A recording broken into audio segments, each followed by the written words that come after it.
So today I wanted to explore exactly what the science says about masks and see if it stays true to the government's messaging on them. Now I will say that the evidence and messaging early on showed that masks weren't super effective at stopping you from getting the virus, but they never let up on the rhetoric that masks were effective in stopping you from spreading it if you happen to be sick already or asymptomatic. And so that's what I'll be exploring today. It's now acknowledged that COVID-19 is primarily spread through tiny aerosols generated through normal breathing, not coughing or flying spit goggles. Based on what we already knew about these respiratory aerosols, this should have meant masks were out. This is because we know that these aerosols are nearly identical in size to cigarette smoke. Cigarette smoke, and by extension, the respiratory aerosols carrying COVID, are not stopped by masks or caught. They are redirected. Standard double layer fabric mask.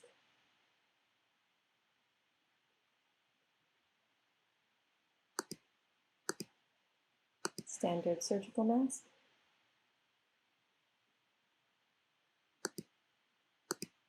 Surgical mask with twisted ears and tucked sides.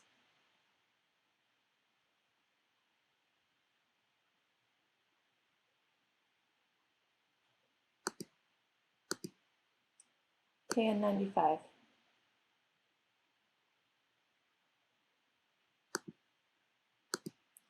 Double mask KN95 with fabric to improve fit.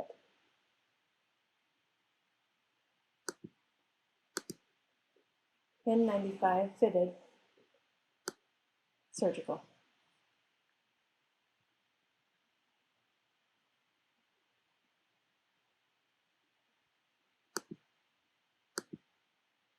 N95 fitted medical.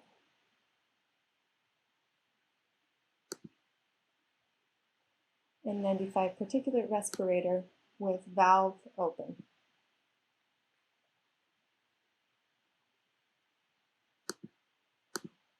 N95 particulate respirator with valve taped off. Blowing out a match.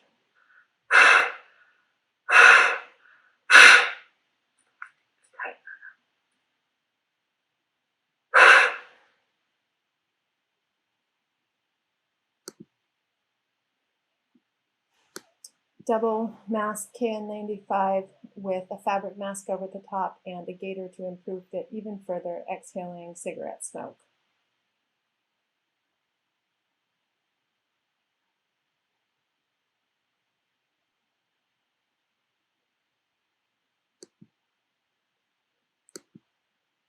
Inside of a garage.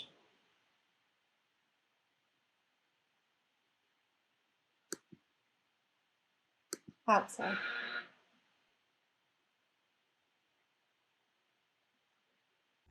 And yet we have this kind of dishonesty from people like Bill Nye. He talks about stopping the flow of air, yet he, just as everyone else who has worn a mask, must have felt the air escaping out the top of the mask, fluttering his eyelashes during this demonstration. It's a homemade face mask. It has just 2 layers of cloth with a pipe cleaner sewn in to help it fit against the bridge of your nose. And it blocks the movement of air very effectively.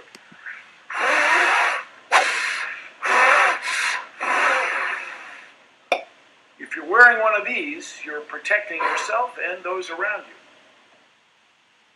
Almost everything you have seen published by the CDC and elsewhere exploits 2 facts to claim masks work. They either look at the particles much larger than the known range for respiratory aerosols, ignore the importance of gaps, or measure volume caught. Now to examples. The MIT study pointing out that the 6-foot rule was useless because the virus is carried in aerosols, or approximately 0.5 microns, also said that masks work. How? They capture filtration efficiency via a penetration factor, but they completely ignore the gaps. Now there's a lot of very complex math in this paper. Why would they eliminate such an important known variable? Because it would show masks don't work. With just a 3.2% gap, approximately what we see in normal wear, masks are rendered virtually useless. This is why N95s are fit tested, because they offer virtually no protection with even a 1% gap, as noted in this paper from the American Chemistry Society. But recall, N95s are not intended to stop transmission, hence the leakage in the videos above. This is why modeling studies such as this do not even make it, and I think she means onto, the evidence hierarchy. They are hugely impacted by the inputs the authors choose to put into the model, and ignoring gaps shows an incredible bias on the part of the authors. Now let's take a look at the famous Duke visualizations of the Stay Healthy People videos. Watching the no mask trial, it's clear the camera is not picking up any of the breath aerosols, only spit. The screen is completely black till talking starts. Day 3, no mask, trial 2. Start. Stay healthy, people. Stay healthy, people. Stay healthy, people. Stay healthy, people. Stay healthy, people.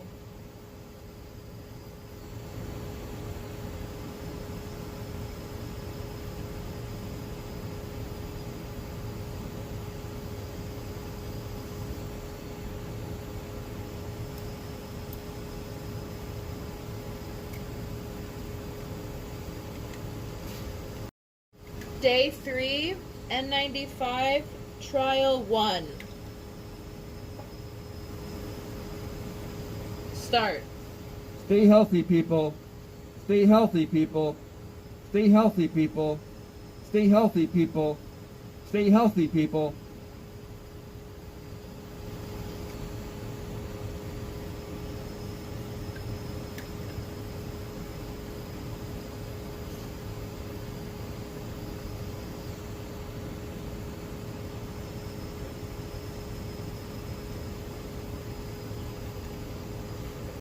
Indeed, the article notes that the camera's sensitivity is 120 microns, so those are quite large droplets indeed.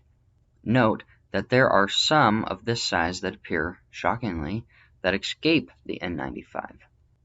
The article notes that it ought to be able to count, but not identify, all particles above 0.5 microns.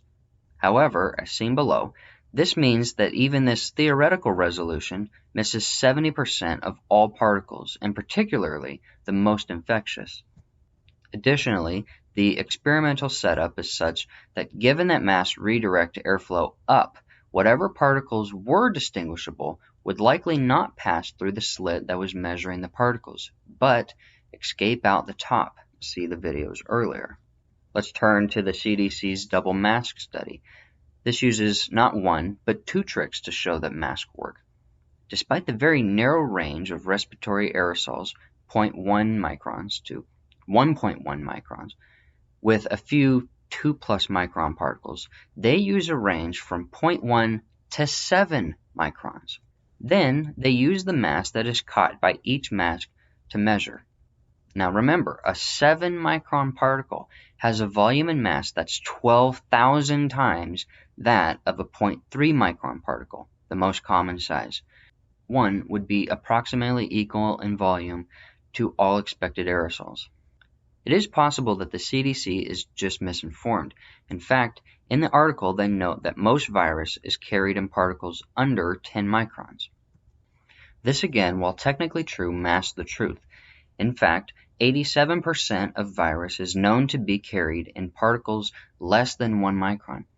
And the study that found that didn't even look at those less than 0.3 microns. Less than 0.1% are bigger than 5 microns, never mind 10. Even after acknowledging that COVID and other respiratory viruses are spread via respiratory aerosols, they pretend that those aerosols are much larger than they have known to be since the 80s. Here is an aerosol scientist claiming that most are approximately 2 microns. Willfully uninformed? Just a quick reminder, even coughing and talking generate practically nothing over 1 micron. Note, the figure on the right did not look at aerosols under 0.3 micron, which are known to be the most numerous per the graph on the left. Once again, this is not new science. As early as 2017, it was known that sneezing was not associated with aerosolization and coughing was not necessary for them, that breathing was enough. Scientists desperately want the particles to be bigger because masks will work for them. This excerpt is incredible. He notes the majority of viruses in aerosols not captured by masks, but says we should still use them because they stop the other particles that are less than 1%, that are 5 microns plus. Why we should wear masks for 0.1%, that's insane. And please note, Dr. Milton was one of the researchers who discovered this in 2008.